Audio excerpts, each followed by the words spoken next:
Well, hello, and welcome to another mysterious self-transformation video, where this time I'd like to do something a little different. I'd like to discuss one of the books by Anton LaVey. Now, pretty much anyone familiar with Western occultism, and particularly the Satanic movement in the West, will have some familiarity with the name Anton LaVey, in that he started influencing that particular scene around 1966 when he founded the Church of Satan. This had been a religion and philosophy based on carnality and indulgence. He went on to create additional waves when he published the Satanic Bible in 1969, probably his most well-known piece of writing, as well as several other books in the years to come. I'd like to discuss those on an individual basis at a later time, but this time I actually want to discuss his last book, completed just a few days before he died on the 29th of October, 1997, although some say his daughter had tried to fudge the death record and have him die on the 31st Halloween of that year. But the book I'd like to discuss, he titled Satan Speaks. And I want to focus on this particularly in terms of its usefulness to those on the left-hand path. Now, I first read Satan Speaks about 10 years ago. Since then, I've read and reread just about everything LaVey wrote, but never have gotten around to rereading Satan Speaks. So I decided to carve out the time to see what I had forgotten, and because I had honestly remembered very little about its content or any impressions that it made on me about a decade ago. Surely I had something to learn or relearn from this magus of the word indulgence, because so much of what LaVey wrote had considerable impact on my thinking, magical practice, my outlook, and my overall time on the left-hand path, particularly in the beginning stages. Now, at this point, I want to say anything that I mention in this episode, I don't intend to offend any of LaVey's fans, followers, family, because he did a lot. He did a lot for the left-hand path community, bringing it to the surface in the West. Nobody can take that away from him, and I certainly wouldn't try. I did find a lot of good stuff in this book, but I found a lot of other stuff, and we'll talk about that. With that said, I'd also like to recommend that you read the book. You can form your own opinions on it that way. You can say that you've read everything LaVey's written, but I wouldn't call it the most urgent of his books. Unfortunately, I cannot say that LaVey's writing and philosophy got more refined over the course of time. To get a solid introduction to the functional material that Anton brought into being, I recommend first and foremost reading the Satanic Bible, followed by its companion, the Satanic Rituals. These will give you a glimpse into the magical know-how of one of the most influential magical practitioners in the West. Satan Speaks, on the other hand, will give you some insight, a glimpse into LaVey after the 1975 demise of the Church of Satan, after it had moved out of the realm of self-transformative work, concerned with the spiritual, and became more or less a hedonist playground with dark symbolism and an Anton LaVey fan club that you can join for a one-time fee of $200, at least currently. In this book, LaVey brags of his unwillingness to bathe in the essay Don't Bathe. Between this and a number of other pieces, it appears that as Anton approached the end of his life, he gave up his knack for creating and began to tailspin into laziness, sloth, and stagnation. In at least 2 essays, LaVey directly contradicts some of the founding principles of the Church of Satan, the very things that made it great and necessary. For instance, in Praise of Sycophants, LaVey seems to ask readers to forget what made him and the Church of Satan great. The Church of Satan emerged in a time that felt a great need for independent thinking, questioning of authority and orthodoxy, and manifesting individuality. Early in the organization's history, LaVey elaborated on what became known as the 7 Satanic sins. Among these, we find stupidity.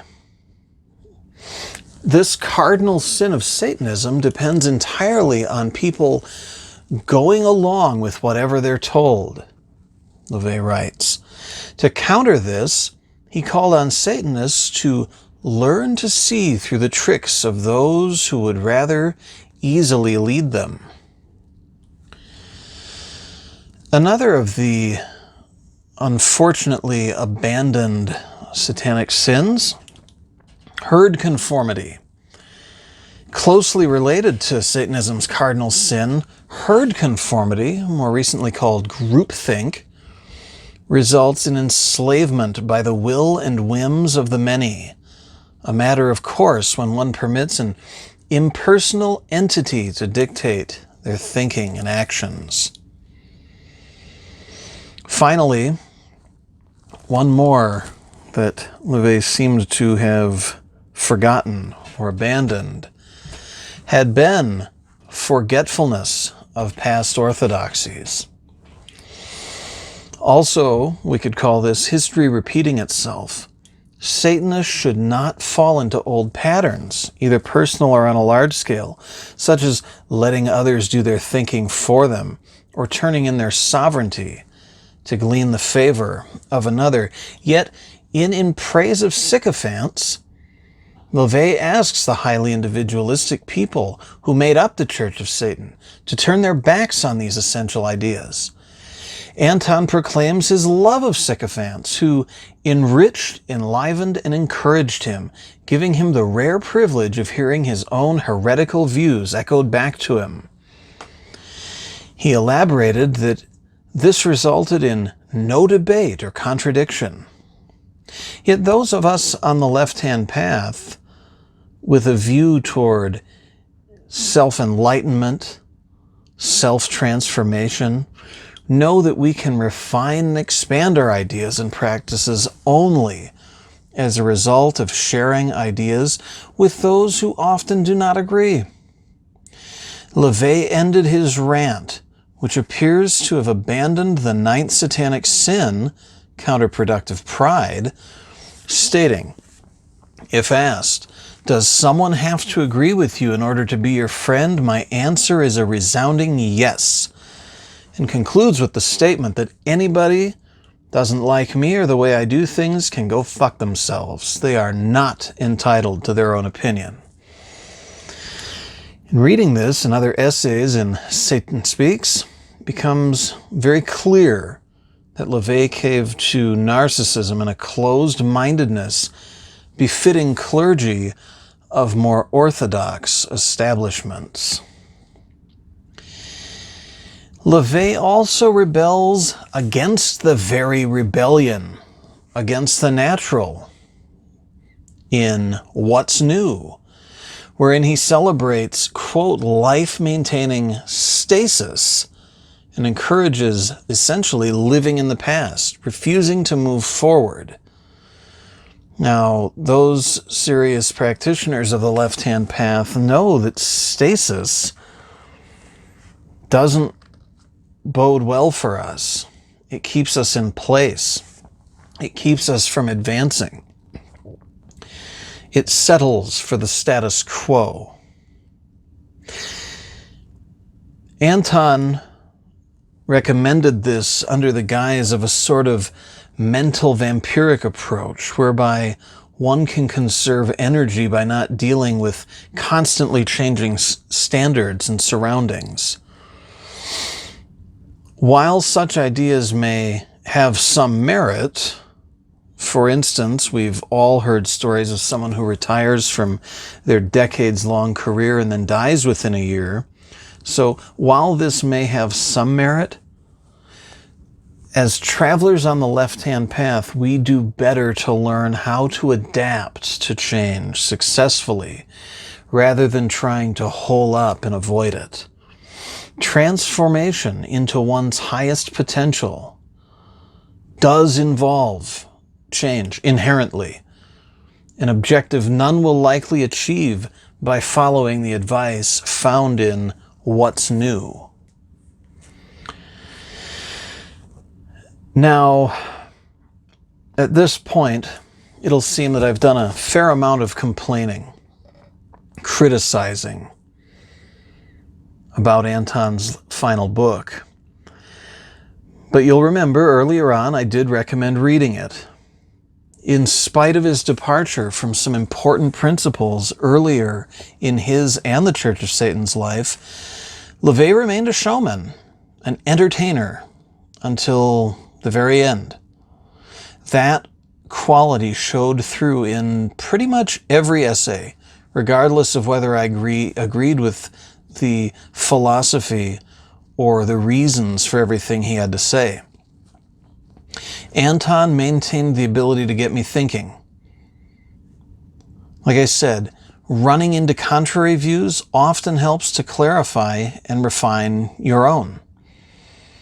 For example, in inferiorism, LaVey broke down the tendency to celebrate the inferior, an affront to the satanic aversion to groupthink and to the larger left-hand path work towards self-deification. This I could agree with entirely. How can one expect to become their own sovereign or a creator by falling to inferior thinking? On the other hand, how can one do that while falling into the trap of sycophancy? LaVey also writes of the third side, an uncomfortable alternative, the often balanced solution that takes into consideration two opposing sides, which requires imaginative thinking, some of that necessary left-hand path creativity. So there had been some useful tidbits in this book, and for that reason, I do suggest getting a hold of it, and you may find things that you agree with, that I haven't. And you may find yourself disagreeing with some of the things that I've disagreed, or that I've agreed with. But take the opportunity to look it over, to read it, and to see what you get from it. As far as it concerns me, on a somber note, the greatest value in this book lies in the overall object lesson LaVey unwittingly presents to the discerning reader. This book, Satan Speaks, stands as a testament to what can happen to one who attains a degree of greatness and then gets lazy. One cannot presume that such a state will continue unaided. Greatness requires continual attention, like a garden. Without it, the weeds of stasis choke the life out, and one withers in intellect and potential. We, my fellow left-hand path travelers, must guard what we've achieved and never waver in our trajectory, lest self-evolution give way to entropy. So, I hope that gives you a few things to think on. I hope that you'll get a hold of this and really some of LaVey's earlier work. It did influence a lot of things that we all can thank him for. Until next time, keep transforming. Make sure to subscribe for regular updates and follow the social media links found in the description below.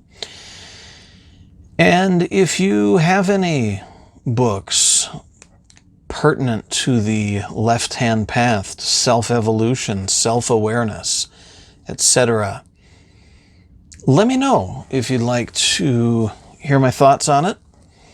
I have quite the list of books already, but I never hesitate to add to that. So I would love to hear from you, and I'd love to hear your thoughts on this discussion.